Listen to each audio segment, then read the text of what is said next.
Welcome, little fishers, to a very special story from the Bible. A story about a boy named Joseph, his amazing coat, and a journey full of surprises. This is Joseph. He had 11 older brothers, but his father, Jacob, loved him most of all. One day, Jacob gave Joseph a special gift, a coat of many, many colors. Wow, thank you, father.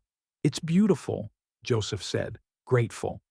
Jacob replied lovingly, "You are a special son, Joseph." But Joseph's brothers were not happy. They were jealous of the special coat and their father's love for Joseph.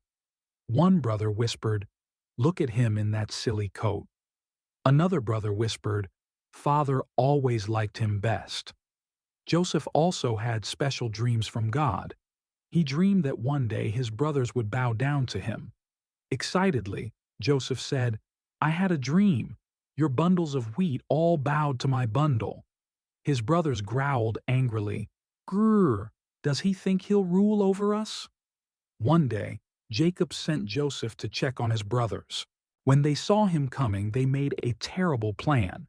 They took his beautiful coat and sold him to traders who were on their way to a faraway land called Egypt. "No, please don't do this," Joseph cried. In Egypt, Joseph was bought by a man named Potiphar. Even though he was a slave, Joseph worked hard and always did his best. God was with Joseph, and soon Potiphar put him in charge of his whole house. Potiphar said appreciatively, "You are a good worker, Joseph. I trust you." But trouble found Joseph again. After being wrongly accused, he was thrown into prison. It seemed like everything was going wrong. But even in prison, God was with Joseph. He gave Joseph the ability to understand dreams.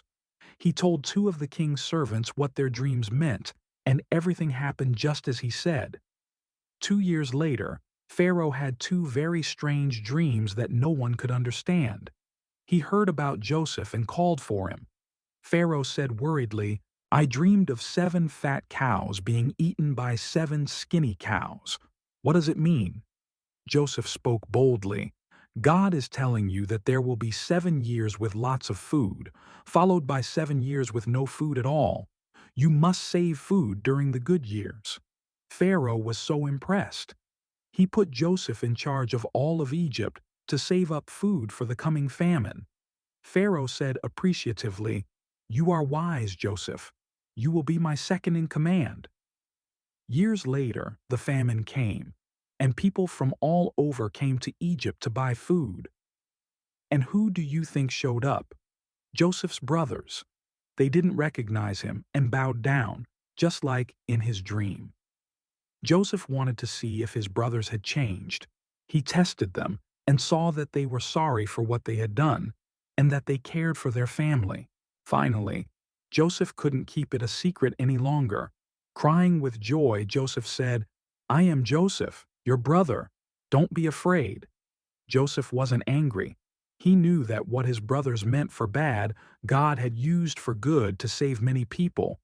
Smiling warmly, Joseph said, "You sold me, but God sent me here to save our family.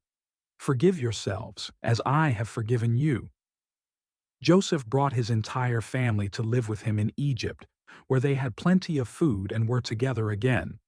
Joseph's story teaches us that even when things seem bad, God has a plan. It shows us the importance of forgiving others and trusting that good can come from difficult times. Thanks for joining us for the story of Joseph. We'll see you next time for another exciting adventure.